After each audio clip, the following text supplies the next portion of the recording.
Não entre pelo cano, não cometa engano. Cano é cano, tubo é tigre, tigre é naivo pens desde 1956. E-oh, e-oh, e-oh, e-oh, e-oh, e-oh, e-oh, e-oh. Sapo que chama chuva e que diz que foi, não foi. A mulher que pega foice tem o traje de viúva. Raposa que come uva tem o dente degotado. Homem que faz machado já pode chamar ferreiro. Nego do beiço coveiro tem o pé aparentado. Rádio Web EO. Aqui se faz, aqui se paga. Então, estamos no ar, mais um marketing e ou propaganda nesta segunda-feira. E hoje temos aqui, antes de mais nada, né, vamos esclarecer a ausência do nosso excelentíssimo Roberto Pintaúdi, que vai ficar aí um tempo fora, vai nos abandonar aí por questões de saúde. Pintaúdi está investigando algumas coisas, inclusive incluindo internação, mas não se preocupem, ele está lúcido, tocando terror ainda com todo mundo, né, Julio? Tá tudo certo, é só realmente precauções e investigações sobre sua saúde. Quando ele voltar, certamente ele vai fazer questão de contar em mínimos detalhes mais essa experiência cardíaca na sua vida. Estamos aqui no estúdio hoje com a ilustre presença de ninguém mais, ninguém menos do que Celso Quitolina, depois de meses de cobrança ao vivo, inclusive, dizendo que o Celso, como um ouvinte nosso, vez ou outra, né, estava lá, ouvinte, telespectador, enfim, cobrando a presença dele, e ele cumpriu com a sua palavra e cá está para conversar conosco sobre mercado, sobre ARP, sobre mudança, sobre fotografia publicitária. Acho que o currículo dispensa apresentações. Quitolina, seja muito bem-vindo.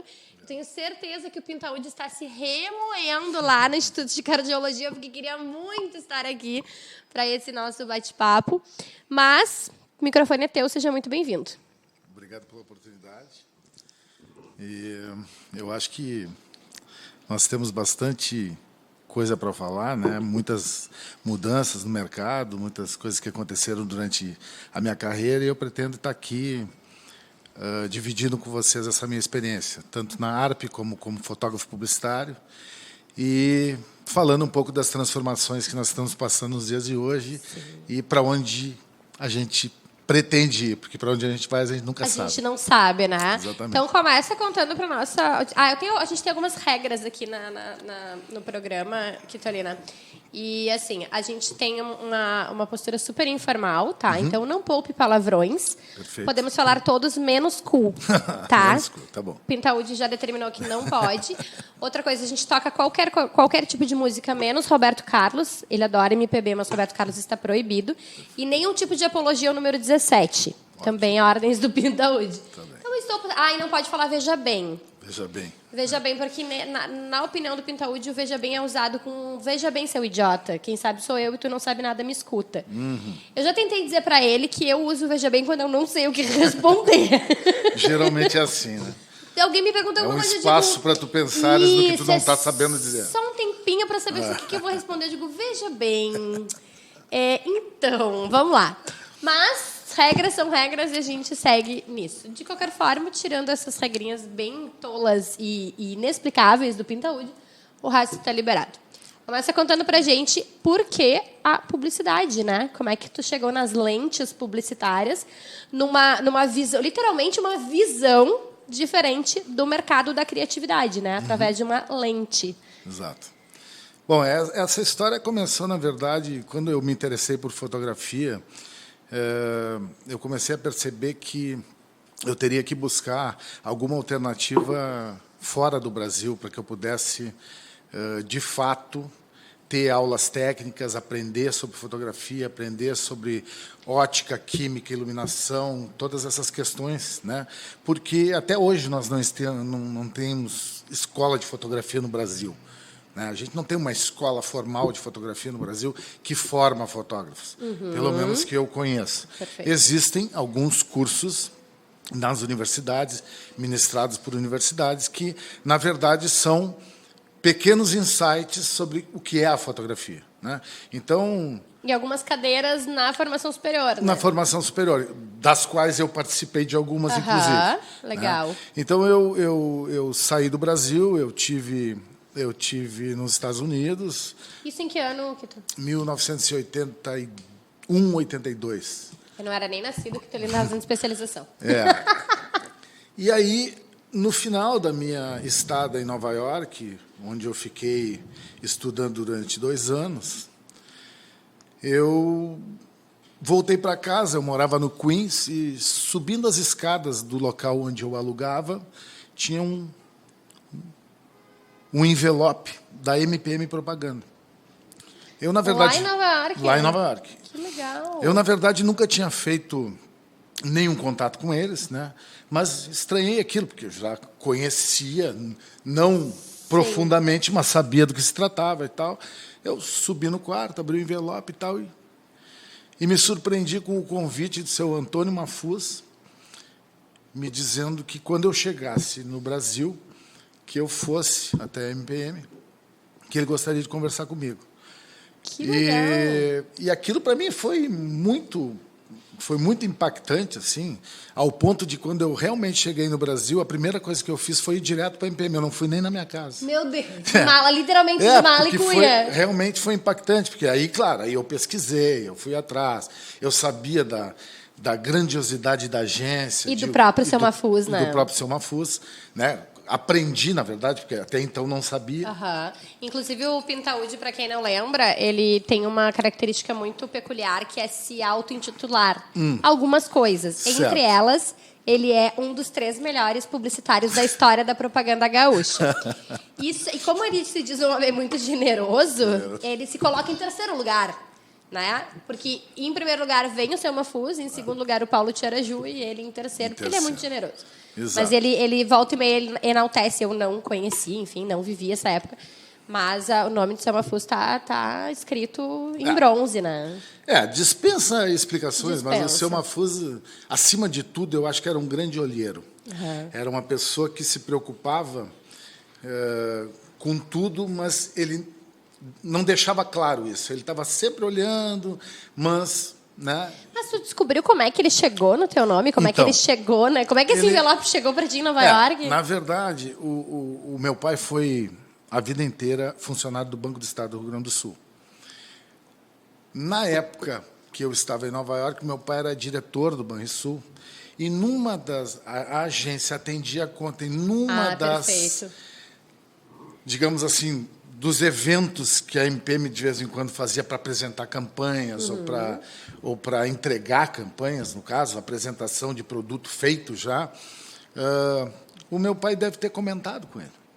E ele guardou aquilo.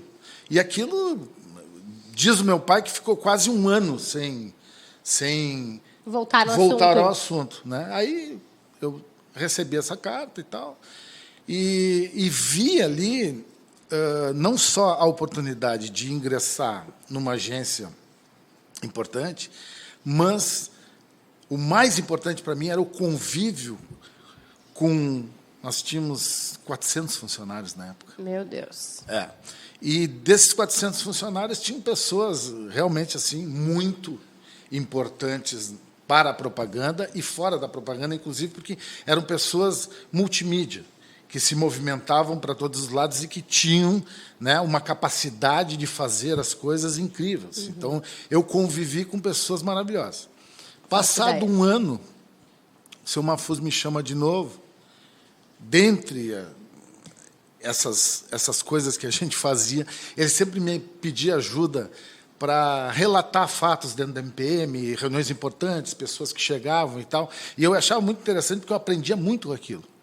E ele, um dia ele me chama e diz assim: Quitolino, eu queria conversar contigo, porque depois desse ano de convívio, eu queria te dizer que eu acho que tu tem que sair da MPM. Né? Daí eu fiquei realmente surpreso, né? Porque eu estava gostando de tudo aquilo e pretendia continuar esta experiência, porque era uma experiência muito gigante, ampla, né? De estar convivendo com tudo isso. Aí ele me disse: não, nós vamos continuar parceiros, mas eu vejo em ti uma capacidade de tocar o teu próprio negócio, de fazer as tuas próprias coisas, e no que for possível nós vamos estar do teu lado. Aí eu entendi que a jogada era outra, né? E mesmo assim eu insisti, tá, doutor, mas eu entendo isso, mas, né, eu queria ficar mais um tempo aqui. Ele disse, então tá, então nós vamos fazer o seguinte, tu vai ficar um turno e o outro turno tu vai tratar do teu negócio. Daí eu fiquei assim, tipo, pô, né, que interessante esse tipo de visão. E um dia eu perguntei aí para ele, eu digo, doutor, seu Monfus, me diga uma coisa, por que o senhor está insistindo tanto que eu saia? Ele disse assim, porque eu me preocupo com o mercado. E eu acho que tu tem capacidade não só de gerir o teu próprio negócio, como de poder, para outras agências, agregar valor ao mercado. E aquilo ali me Ele bateu... estava disposto a dividir o teu talento com outras agências. Não, e que eu tivesse outras experiências. Legal. Né? Porque a nossa relação era uma relação, eu vou te dizer assim, era uma relação muito bacana, muito franca, honesta, rápida. Né? Eu passei a entender muito rapidamente o que acontecia dentro da MPM. Né? E daí foi... Né? Passei aquele ano maravilhoso e depois fui montar o meu próprio estúdio aqui na Santo Antônio. Foi o primeiro estúdio que eu tive. Depois da Santo Antônio, eu fui para Silva Jardim e aí eu comecei a planejar a construção do meu estúdio definitivo, que é hoje na Érico Veríssimo. E, para isso, eu me transferi para a Bahia. Nossa! Foi uma coisa muito louca que aconteceu, na verdade. O Nizam Guaná estava em Porto Alegre e veio julgar. Não, eu imaginei que tivesse alguma coisa a ver com o Nizam, porque para ir para a Bahia nos anos 90, ali, pelo tempo que tu está me dizendo, final dos anos 80, ali, exato, ele esteve aqui julgando um salão da propaganda. E aí eu, lá pelas tantas, conversei com ele, disse, cara, eu estou precisando de um fotógrafo para ir para a Bahia e tal. E eu e o Dado Schneider fomos escolhidos para ir junto com ele. Eu ia perguntar se tinha uma coisa com o Dado, porque mesma eu lembro coisa. que ele foi para lá. Exatamente. E aí eu convivi com eles lá durante mais ou menos 6 meses, que foi muito importante para mim no ponto de vista do conhecimento do mercado baiano, do conhecimento do mercado brasileiro, porque o Nizam estava entre São Paulo e a Bahia, né? E acabou, depois de 6 meses, eu por divergências com algumas pessoas, eu pedi para o Nizam, eu digo, Nizam, eu acho que não vai dar mais. Não deu liga. Eu estou voltando, assim, por isso. Então, foi super importante o movimento, né? E aí eu permaneci trabalhando até, de certa forma, bastante com eles, daqui para lá. Que já era um momento que o mercado do Rio Grande do Sul ainda tinha muito trabalho, mas que tu já começava a perceber que tu precisava buscar alguma coisa fora, né? Pensar outros clientes, pensar outros... aí começou Santa Catarina, Bahia, Paraná e tal. Mas, em síntese, é isso. Né? E aí, como é que chegou a ARP na tua vida? Porque eu sei, inclusive... Fiz o tema de casa, que uma das vezes que tu concorreste foi contra o Pintaúde. Foi contra o Pintaúde. E aí, como é que foi isso? Porque eu pergunto bem por curiosidade. Uma das coisas que eu mais gosto, inclusive, aqui no marketing ou propaganda, é exatamente aprender mais ainda sobre o mercado, porque eu acompanho ele há um pouco mais de 10 anos, mas eu entrei para o mercado quando eu peguei o finalzinho da tua gestão na ARP. Sim. Que foi 2009, né? Isto. Perfeito. Exatamente. Então, me conta como é que foi, porque eu fazendo umas pesquisas, eu via que os embates, né, e para quem está só nos ouvindo e não está nos assistindo, eu coloquei entre aspas, entre tu e o Pintaúde eram sempre muito cômicos, eu diria. É verdade. Né? Como é que foi isso? Para mim foi uma grande experiência, a ARP foi um grande aprendizado. Eu já estava na ARP como vice-presidente do Jopa. Ah, legal. Porque eu achava que, quando eu concorri com o Ayrton Rocha, né, uma das coisas que me faltou, né, na verdade, eu fiquei muito perto de ganhar a eleição, mas tinha alguns embasamentos que eu não tinha, e eu percebi isso. E aí eu percebi... Que faltava a vivência de A entidade. vivência, não, e também, não só a vivência de entidade, saber qual era a proposta da ARP e o que a ARP fazia naquele momento que poderia ser modificado. Aí eu marquei um almoço com o Sérgio Gonzalez, que era um ex-presidente, falei e tal. Eu percebi que ele ficou surpreso com a minha abordagem e tal. E, bom, foi indo. E aí veio a próxima eleição, que era a eleição onde eu concorri com o Pintaúdi. E eu, sinceramente, pensei assim, bom, como tudo na minha vida, se eu entrar, eu vou entrar de cabeça. E quero te dizer que, durante esses 2 anos da presidência da ARP, os meus próprios funcionários no estúdio me perguntavam, às vezes, escuta, e quando é que tu vai voltar? Quando é que tu vem trabalhar mesmo? Quando é que tu volta? Olha para nós. E eu tive que me desdobrar e tal, porque eu disse, bom, eu preciso imprimir um ritmo de trabalho que eu consiga mudar essa situação. E tinha muita coisa realmente para mudar, né? Era uma associação deficitária, endividada, com uma porção de coisas acontecendo dentro dela que eu não vou entrar no mérito da questão. Mas tinha uma questão muito, muito, muito fundamental para resolver e que eu percebi que nenhum publicitário ia resolver. Dono de agência. Entende? Pega esse dedinho aqui e esse aqui junta. Eu percebi esse processo e disse, bom, eu vou tentar fazer uma modificação. E aí foi que nós tínhamos uma secretária que tinha um salário gigantesco e que comprometia, muitas vezes, os finais de mês da ARP. Né? Aí eu comecei a ver que precisava dar uma dinamização, que precisava ter gente com mais vontade para trabalhar, e não que essa pessoa fosse incompetente ou não tivesse vontade, ela simplesmente não conseguia mais dar o rendimento que precisava. Acompanhar. Era uma pessoa mais mais idosa. E aí eu fiz uma proposta para ela, no primeiro momento, para ser uma coisa amigável, e não foi esse o desfecho. Né? E, naturalmente, eu arrumei, neste imbróglio, alguns inimigos, dentre eles o Paulo Tiaraju, que fez uma carta aberta ao mercado, assim, praticamente tentando me desmoralizar. E eu, naquele momento, eu disse, bom, o que eu tenho que fazer? Eu tenho que acreditar naquilo que eu estou pensando. E, realmente, eu trabalhei de uma maneira que eu achava que era a correta. Nós tínhamos, para teres uma ideia, um déficit gigantesco de quase R$300 mil, e nós entregamos em 2 anos depois, e isso era possível, uma ARP com R$300 mil positivos em caixa, com todos os embrólios resolvidos, né? E hoje a ARP, com uma sede nova, com o Germano lá tocando, né? Nova diretoria, que agora está mais focada nessas questões do digital, digamos assim, e acho que estão fazendo um grande trabalho. É óbvio que tem algumas coisas que eu não faria da forma, mas ninguém agrada a todo mundo. Com certeza. Eu acho que a ARP vai muito bem, obrigado. E me dá muito prazer saber que eu participei disso e que eu fui um divisor de águas, entendeu? Sem tipo dúvida. Assim, temos que ter essa postura. Eu me lembro muito do desligamento da Dona Ieda. Eu me lembro muito das polêmicas em volta dessa demissão, enfim. Até porque, como eu te falei, eu peguei o teu final ali, foi exatamente nesse período do desligamento dela, ali foi no final de 2009. Eu me lembro de várias ondas assim de apoio à Dona Ieda, enfim. Sim.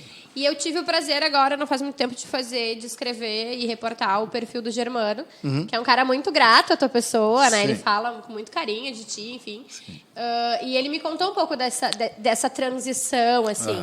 Mas, de fato, e aí eu posso dizer como testemunha ocular desta época, de que houve ali um divisor de águas, né? Dali para frente, realmente, a ARP pôde se preocupar com outras questões, inclusive, como conteúdo, como benefícios para os seus associados, como, de fato, lutar por um mercado mais honesto, transparente, mais leve, exatamente porque não havia mais esse imbróglio, esses imbróglios, né?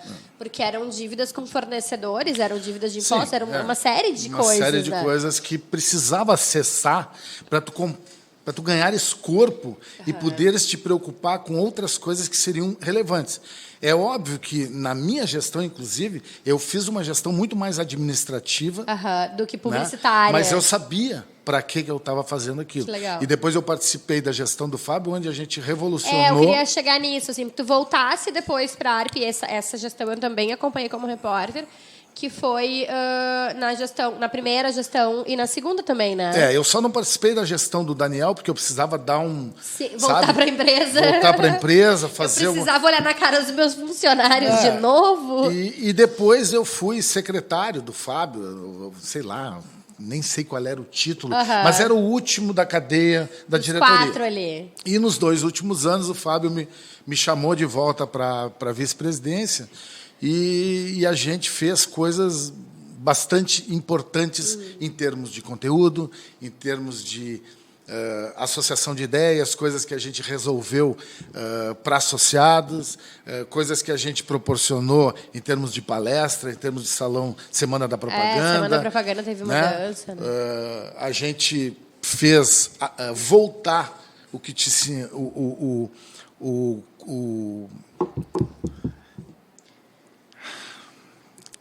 o certame, né, que é o Salão da Propaganda, sim. Né, a avaliação dos trabalhos, né, os júris, todas as questões, e principalmente o anuário, que era muito importante, que tinha né? parado e depois voltou. Né?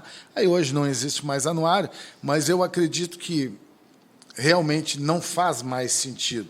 Mas acho que guardar a história da propaganda faz muito sentido. Aliás, né, como fotógrafo, eu acho que tu deve ser muito defensor dos registros históricos. Exatamente. Né? Que a gente sempre defende bastante, eu converso com muitas pessoas, porque assim, eu sou hoje uma jovem empreendedora, e bem ou mal, ainda, assim, venho de uma geração um pouco mais digital. Sim. Né? Mas, desculpe, eu prezo muito pela memória, porque, por exemplo, eu vivo isso muito no jornalismo, né? E como eu faço um jornalismo extremamente segmentado, que é o voltado para a comunicação, acontece muito assim, a gente tem uma nova gestão aí, vai fazer 4 anos, e a minha equipe é muito jovem. Então, quando às vezes vem uma pauta, por exemplo, se a gente fala para eles hoje sobre a Operação Mercari, talvez eles não saibam o que seja, né? E tudo bem, assim, não, claro que a gente vai ter que dizer, mas tem que pesquisar, tem que saber. Não, tudo bem. Mas existe aí um papel importante de ter alguém que tenha uma memória ou um registro daquilo que já aconteceu, para que se resgate uma pauta, para que se saiba a importância dela, para que não se passe batido. E tu, como um fotógrafo que registra, né? Exatamente. Aliás, deve ter registros históricos da propaganda, né? De campanhas históricas, enfim. Sim. Deve ser um pouco doído não ter mais esses registros. Né? A gente se acostumou, inclusive, a ter pessoas que se preocupavam com isso fora da ARP ou fora do mercado. Né? Durante muito tempo a gente teve essas pessoas se preocupando com isso e nós buscamos, até para elucidar um monte de coisas que estavam acontecendo na administração da ARP e o que a gente estava promovendo, a gente pegava esse tipo de coisa e ou botava na revista da ARP, ou colocava em evidência, ou fazia uma discussão sobre isso. Né? Então, a gente tinha muito essa preocupação de estar registrando tudo aquilo que se fazia. E, realmente, era bastante significativo o que se fazia. Tinha muita coisa boa. Né? A excelência do Rio Grande do Sul no rádio, né? Direção de arte também, com vários ícones, com várias pessoas que hoje estão ainda em São Paulo, fazendo um trabalho maravilhoso. né? O Rio Grande do Sul sempre foi polo exportador. Exportador de talentos, a de gente talentos, fala muito isso aqui, né? Continua sendo, inclusive. Mas uma parte boa das pessoas, então, do Brasil olhar para cá como um bom formador de talentos. Exatamente. Mas tem seu lado ruim, que é a dificuldade que a gente tem de reter esses talentos aqui conosco, Sim.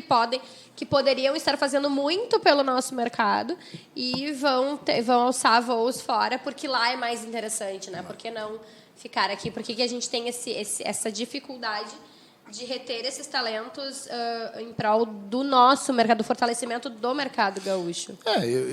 Nesse aspecto, eu vou te dizer, eu acho que a gente tem que fazer o meia-culpa nisso, entendeu? Eu acho Exato. que a gente Porque não a gente já exportou Pitolina para Nova York e para Bahia, né? E aí? E outros tantos. Se a gente for falar aqui... não, tem Guga Ketzer, milhares de belos profissionais, e a gente acaba não retendo esses profissionais, muitas vezes pela postura nossa, né? Do imediatismo e de... O Rio Grande do Sul tem uma coisa muito que eu costumo dizer, o paulista ele te quer perto dele para fazer a roda girar.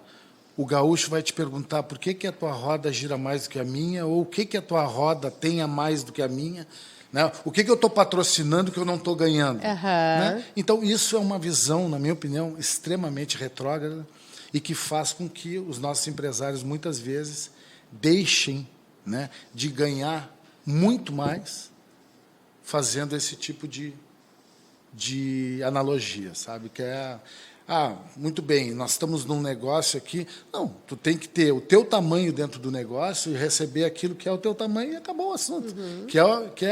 Né? Eu participei de várias campanhas fora do Rio Grande do Sul, Pepsi, por exemplo, com o Marcelo Serpa. Ele não queria tomar cafezinho contigo, ele queria o teu trabalho, tu entregasse o teu trabalho e estava tudo bem, ele ia te chamar de novo. É isso. Né? Aqui sempre ficou essa coisa, né, do eu estou te chamando, estou te proporcionando trabalho. Olha como eu sou legal contigo. Olha como eu sou legal contigo. E, na verdade, não é isso. Né? Quando tu é chamado por uma agência, tu é o representante legal da agência também perante o trabalho, claro. E tu tem a mesma responsabilidade que a agência tem. Então, essa coisa de tu ficares, né, atrás da responsabilidade nunca foi a minha forma de pensar. E muitas vezes eu fui mal interpretado por isso, né? Não, mas o que Tolina pensa que ele é? Não, eu não penso nada. Eu ajo dentro do meu trabalho com uma performance que eu quero saber, inclusive, no que deu lá no cliente, se a caixinha registradora tilintou ou não tilintou. Claro. Porque o meu trabalho é feito para isso também. Ninguém vive de amor, né? Exatamente. Mas eu tenho essas questões que eu acho que são extremamente importantes, assim, de falar, né? Por que a gente não retém pessoas importantes no mercado? E quando tem a oportunidade de ter essas pessoas, muitas vezes, que ainda tem aqui no mercado gente muito capacitada e que está, né, sem oportunidade de poder entrar em alguma lacuna de trabalho que esteja acontecendo dentro de alguma agência, ou muitas vezes porque o próprio dono da agência não acredita mais nisso. Não é? Bom, Kitolina, como um ex-representante, então, eu vou falar um pouco mais de ARP para a gente poder passar para outros assuntos, mas considerando essa tua história e essa tua marca na história da ARP, como que ela está hoje para ti, né? Porque ali, depois do Fábio veio a gestão do Zeca, a gente já está na segunda da Liana, que foi a primeira mulher, né, a presidir a ARP, que é uma entidade aí com mais de 60 anos, então, poxa, só agora uma mulher, né? E nesse ano, nessa nova gestão, com uma proposta de uma diretoria gigantesca ali, né? Cada um na sua área, querendo fazer o seu papel, enfim. Como é que tu vê a ARP hoje, depois de todos esses 10, 11 anos aí depois da tua gestão? Olha, eu vejo com muito bons olhos, porque eu acho que o trabalho da Liana e o trabalho de toda a diretoria, né, é um trabalho muito consistente, é um trabalho contemporâneo, atualizado. Né? E eu tenho muito poucas queixas, na verdade, se é que a gente pode ter queixas de uma entidade. Né? Eu acho que se tu... o que eu acho, na verdade... Mas não é que concordo. Tu pode ter queixa, né? Porque tu já teve lá na frente. E porque é muito fácil a gente criticar quando ninguém dá a cara a tapa. Exatamente. Né? E eu quero criticar uma coisa da qual eu participei, que é essa questão das indicações dos profissionais a cada ano que passa. Que é eu votando no fulano, eu votando no centro. Eu acho que tu tem que votar no trabalho. Eu acho que tu tem que valorizar quem ganhou conta, quem foi um super atendimento, quem fez lindas fotos, quem fez lindas filmagens. Eu acho que é esta pessoa que tem que ser valorizada. Esta história criada, inclusive, na gestão que eu estava junto, né? Não gosto, não me serve. Eu sempre disse isso. Né? Eu acho que eu gosto da avaliação do trabalho. Não gosto da avaliação da pessoal.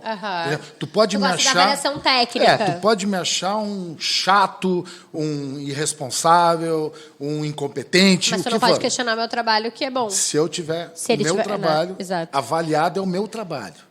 Fora isso, então se cria no mercado, inclusive, essa coisa de troca de votos, esse negócio de um ligar para o outro, e aí eu voto na fulana, tu vota, que eu acho temível.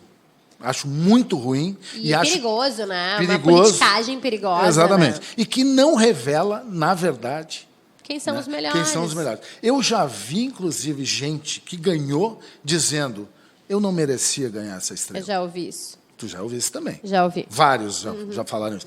Então, assim, esse é o meu único... E que eles tentaram, esse ano, dar uma melhorada nessa situação. Só que, assim, essa situação ela tem que ser aquilo que aconteceu na minha gestão. Ela tem que ser radical. Ou nós vamos cortar esse... Tira isso fora e vamos colocar a volta do trabalho, a volta da criatividade, a volta do belo planejamento, né, do atendimento que se prepara para ir para frente de um cliente e que tem todas as respostas para a campanha e que tem uma inteligência de voltar com a campanha aprovada, mas consciente daquilo que ele está fazendo. Né? E eu acho que a gente perdeu um pouco de valor quando a gente perdeu essas questões que são fundamentais para mim, que é saber o que tu está vendendo, saber o que tu está entregando e dar valor àquilo que tu está entregando. Tá? Eu acho... Eu vou te fazer uma pergunta. Ai, gente, desculpa.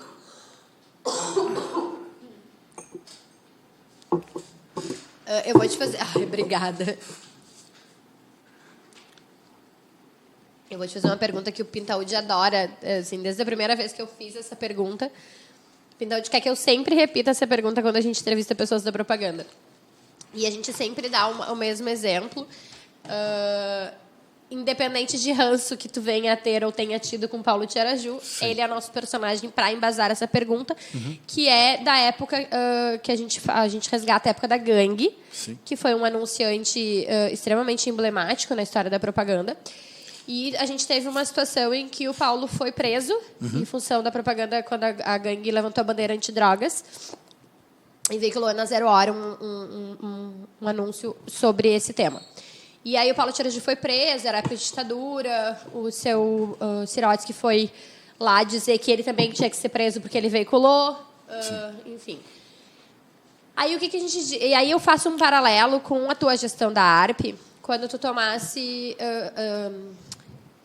não só decisões, mas atitudes extremamente corajosas contra tanta gente, inclusive contra o Paulo Tiaraju da vida, né, que já era um cara consagrado. Então, a gente fala de coragem. Né, e a minha pergunta é sobre isso. E a pergunta é sempre assim, a propaganda hoje está mais cagalhona? Olha, eu diria que ela está diferente. Né? Eu sinceramente acho que a gente perdeu um pouco de credibilidade. Eu acho que a gente perdeu um pouco a mão, né, do que é a essência e a diferença que faz para o cliente. Né? Essas confusões de on e off que eu estava falando com a tua colega aqui. Né? Não existe para mim nenhuma confusão. Existe uma conjugação de fatores que vão chegar num determinado... Uma determinada solução. Né? Para um cliente que vai precisar ou isso, ou ambos. Que faz mais sentido um ou outro, ou os dois. Então, assim, a partir do momento que tu sustentas esta questão, que tu sabes o que tu tem para entregar e tu acredita nisso, tu vai continuar. sem problema nenhum. E o cliente também vai passar a entender. Então, eu acho que, nesse processo, também do lado de lá, tem uma falta, muitas vezes, de entendimento de pessoas que trabalham no próprio marketing do cliente, muitas vezes, e que, ao invés de se juntarem à agência para fazer com que as coisas se efetivem, acabam sendo concorrentes. Né? Acaba aquela coisa assim, eu preciso mostrar valor, eu preciso dizer, ou preciso discordar de alguma coisa. Né? Uma vez eu tive um episódio com um grande redator, que o cara chamou a mulher do cafezinho para olhar o coisa, e eu disse assim, pô, interessante, porque a comunicação é justamente para esse tipo de pessoa. Interessante. Legal. Então, assim, quando isso existe coerência nesse, tudo bem. Agora, assim, eu tenho visto... A bandeira pela bandeira. A bandeira pela bandeira. A legalzice. Exatamente. Né? Então, uma coisa que eu aprendi, por exemplo, com um cara que eu admiro muito, que é o Beto Calage Esquito, o negócio é o seguinte, se a gente não tiver alcançado a ideia por alguma circunstância, alguma coisa que não deu certo, no mínimo nós temos que fazer uma coisa bonita, alegre, inteligente, né, para que a gente possa ter entregue. Né? Às vezes tu não entrega 100%, mas a tua intenção tem que ser legal. Mas é que eu acho que esse bonito, e aí eu vou entrar numa outra questão que o Pintaúdi bate muito aqui também, que é a questão da direção de arte, hoje em dia. Ele é muito crítico da direção de arte atualmente. Sim. E a gente conversou mais recentemente, assim, que eu me lembro, com o Rodrigo Pinto e com o Solete, que foram defensores, na verdade, dos canais, assim, que eles acham que não é que a direção de arte... Porque na cabeça do Pintaúdi... não há mais uma direção de arte competente. Assim. Ele acha que os anúncios hoje em dia estão feios, as coisas são feias, não são bem pensadas. Existe uma inexperiência em quem cria de pensar, por exemplo, em cores para jornal, que não consegue entender que aquela cor no impresso do tipo de folha não fica bem. Enfim, ele tem uma série de críticas. E o Rodrigo, tanto o Rodrigo Pinto quanto o Solete, defenderam que não, que na verdade isso é uma questão de canais, porque hoje em dia os diretores de arte dessa geração, muitos deles já pensam digitalmente, e talvez aquela peça pensada para o digital realmente apenas reproduzida num impresso ou num outdoor não funcione tão bem, né? Então, só que, claro, a gente também entra numa discussão do que é belo, né? O que é belo para ti, o que é belo para mim, enfim. E eu acho que isso também tem um pouco a ver com esse nosso papo de coragem. O que mudou na direção de arte? Hoje eu não estou bem, gente. O que mudou na direção de arte hoje em dia? E alguém que preza por uma foto bem feita, bem batida, e mais do que isso, bem encaixada dentro daquele contexto. Como que é para ti ver a direção de arte hoje? Alguém que acompanhou campanhas tão emblemáticas, inclusive fora do estado. Qual é a tua opinião hoje sobre essa direção de arte que a gente tem? Olha, eu casualmente trabalho com diretores de arte que tiveram uma experiência anterior, né? Eu vou te falar vários, Reis Montanha, Rafa Bora, né? Esses caras que passaram por esse processo e hoje também estão no digital. Né? E eu acho que essa modificação, eu acho que tanto o Solete como o Rodrigo Pinto, eles têm razão no que eles falam. Só que o que existia antigamente era que o pensamento e a ideia eram muito mais fortes do que a imagem. Então, o que acontece hoje? Né? O diretor de arte hoje, ele já pensa que ele vai ter... Começa assim, né? Que eu acho que isso é uma coisa complicada. Eu tenho que usar essa imagem em várias mídias. Então, tu faz assim, tu me dá a foto do microfone, tu me dá a foto dela, tu me dá a foto do copo e tal, e aí eu vou fazer. Vou adaptando. Exatamente. Quando tu fazes isso, tu dás um indicativo de que, isso que o Pintaúdi fala, não está bem pensado. Então, é o que eu digo, o Photoshop, ele veio como ferramenta para auxiliar a excelência do trabalho. Ele não pode ser o construtor do trabalho. Perfeito. Então, essa, para mim, é a grande diferença, né, que eu vejo hoje na direção. que hoje...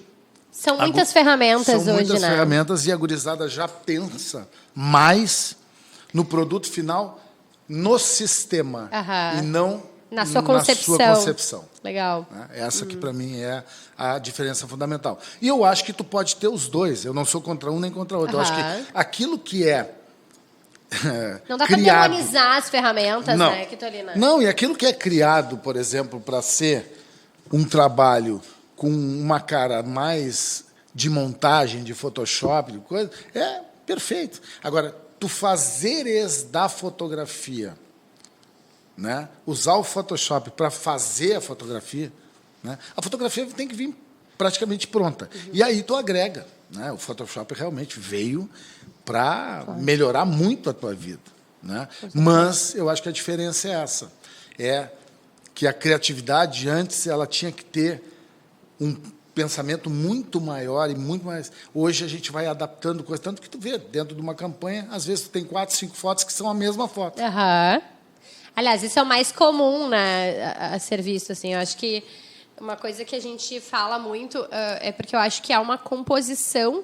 Quando a gente pergunta essa nossa clássica, né, a propaganda está mais cagalhona, e a gente fala na propaganda, por que a gente não fala direção de arte está mais cagalhona, né? Porque existe aí um ecossistema, tem que ter alguém para que a gente viva ou reviva uma situação gangue da vida, a gente precisa ter uma agência corajosa em propor essa linha de campanha. E um cliente com uma cabeça... E um cliente corajoso que aprove, né? E, às vezes, até um veículo também corajoso que compra essa ideia. Sim. Então, há aí um ecossistema. O mesmo acontece na questão da direção de arte, né? Porque a gente tem, assim... Eu acho que o que o Beto Calage disse, que tu comentasse, é assim... Quando alguém não entende, isso é a premissa do jornalismo, né? Se uma pessoa ficou na dúvida, outros tantos devem Vão ter. ficar. Então, a matéria jornalística não cumpriu com o seu objetivo de informar. Sim. Ou seja, se uma pessoa não entendeu ou não foi impactada e ela era público-alvo daquela propaganda, então ela não foi bem construída, né? Mas isso tem um ecossistema envolvido, né? A gente não pode culpar só a direção de arte. Quando a gente tem, assim, timing, quando a gente tem um cliente que prefere a coisa mais prática e menos elaborada, um planejamento que não consegue ter uma noção do todo, enfim. Eu tenho vários exemplos, né? Agora, há pouco tempo, fiz uma campanha extremamente atípica para os dias de hoje, porque é uma campanha toda ela fotografada real e tal, com muito pouca intervenção de Photoshop e tal. E eu estava na última foto, mandei, e eu tinha um layout, e acreditava naquele layout. Daqui a pouco o cliente manda dizer, através do atendimento, que, olha, nós vamos tirar isso, tirar aquilo. Eu disse, bom, aí eu liguei para o dono da agência e disse, olha, não é o combinado. Normalmente ninguém faz isso. Não é o combinado, eu acho que vai ficar menor. E realmente ficou menor. Aí eu, rapidamente, falei, não, eu posso fazer as duas versões para a gente discutir. Ah, perfeito.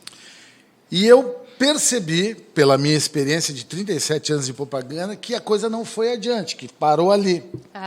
Ficou filtrado. Né? Para não se incomodar, não foi adiante. Perfeito. E aí eu acho que está o nosso erro. Porque a gente é contratado para incomodar, não é para ser cordado. Perfeito. Né? Então, eu percebi isso, digo, bom, eu não tenho mais o que fazer, mas a foto que eu vou publicar é a minha foto. E aí eles ficaram, mas pô, vai ficar meio chato, não sei o quê. Sinto muito. Né? Eu tenho a responsabilidade para entregar isso aqui. Fui contratado, inclusive, para isso. Exatamente. Né? Kitolina, a gente falou de ARP, falou também do mercado atual, enfim. Mas eu quero saber, a gente falasse agora 37 anos, né? Sim. Conta para nós, assim, eu acho que deve ser muito difícil tu escolher uma campanha muito emblemática, mas, assim, tem alguma ou algumas pelas quais tu guarda um carinho maior, enfim, mas que foram realmente muito marcantes na tua carreira? Tem várias, na verdade, mas, assim... Né? Inclusive campanhas que fotograficamente, que até a ideia não era tão poderosa, mas fotograficamente ficava muito mais bonita e mais atraente para mim realizar, né?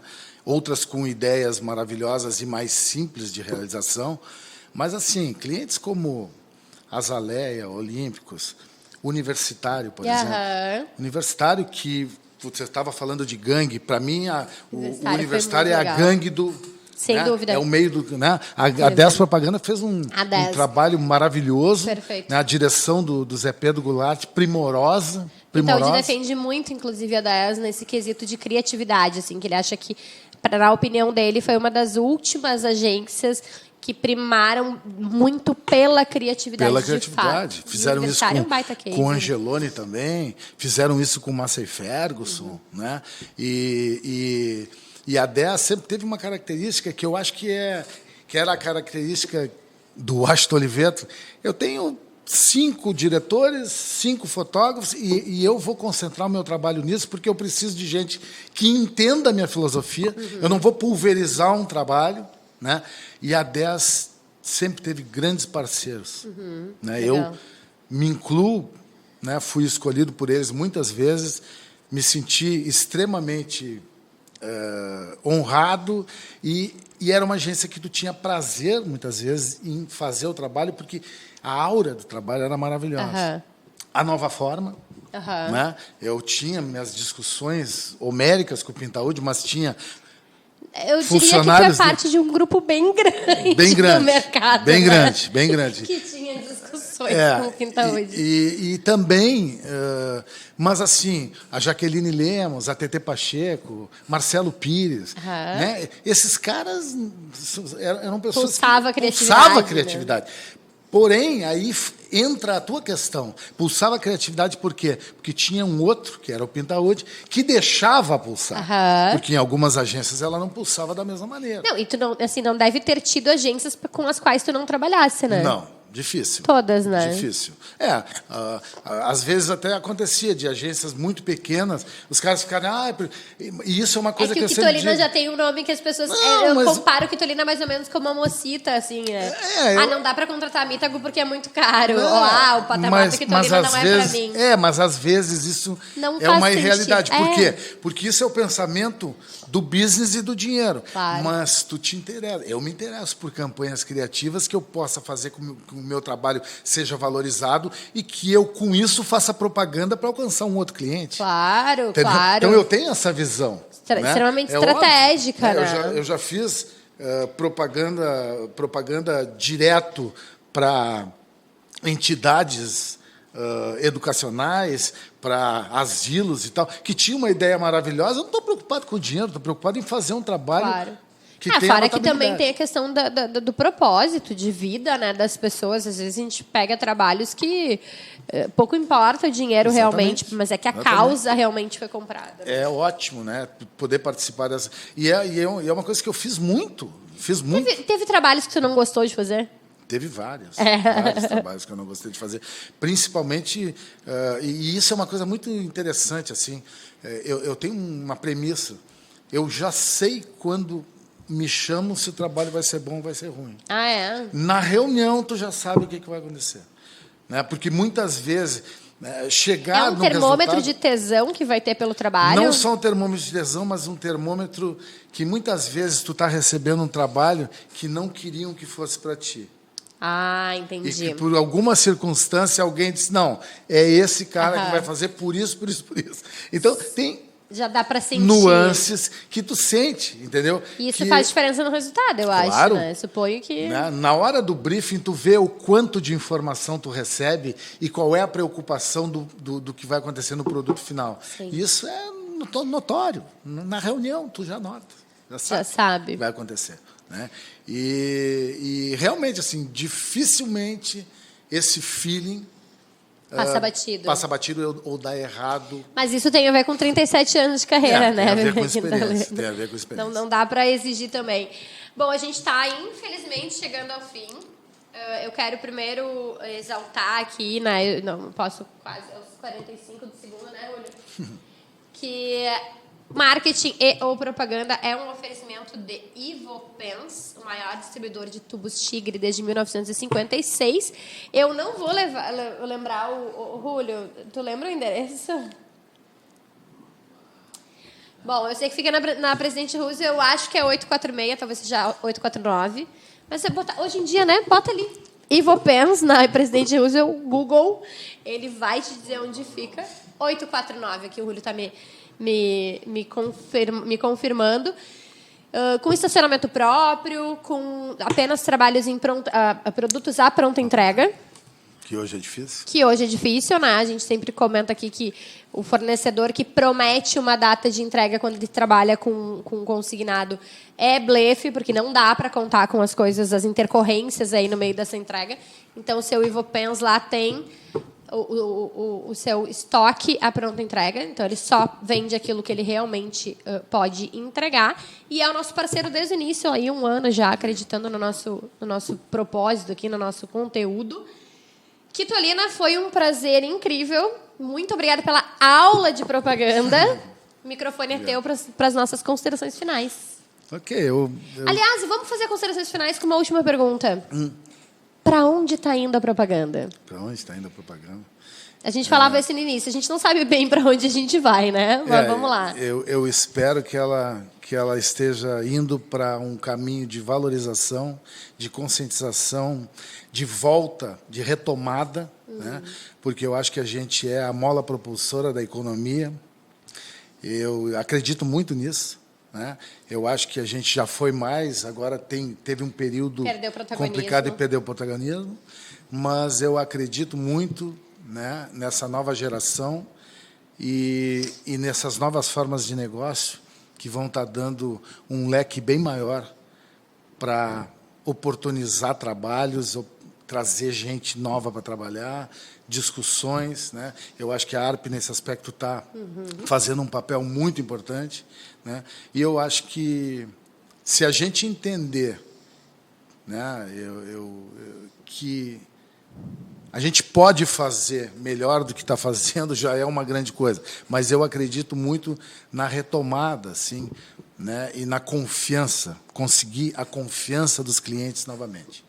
Isso é um desejo ou uma visão? É uma visão, eu acho que é uma visão. Estamos caminhando para isso. Eu acho que estamos caminhando para isso. Eu já estou escutando algumas coisas no sentido de até aqui a gente veio dessa forma, mas a gente vai precisar fazer mais isso, mais isso, mais isso. Não funciona mais. Não funciona mais essas questões. Nós precisamos de mais qualidade, nós precisamos estar mais focado, o nosso planejamento tem que estar mais condizente com aquilo que a gente quer chegar e atingir.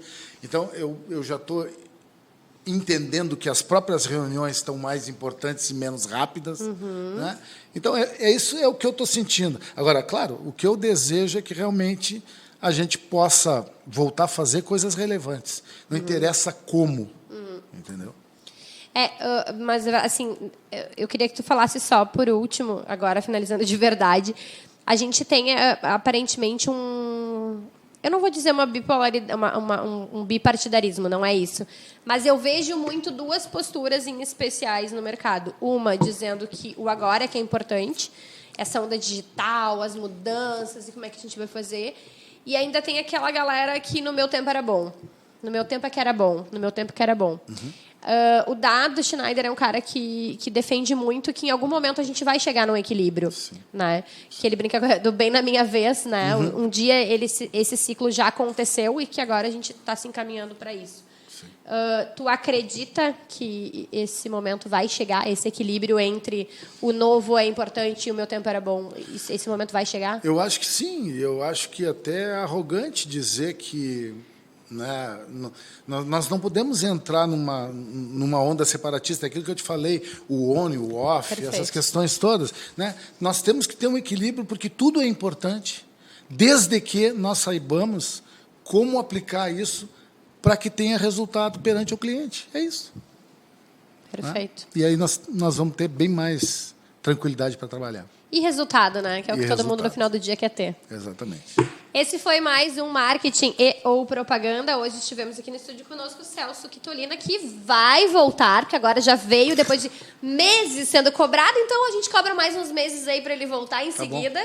Quinta-feira estamos de volta, 13 horas. Tchau, tchau.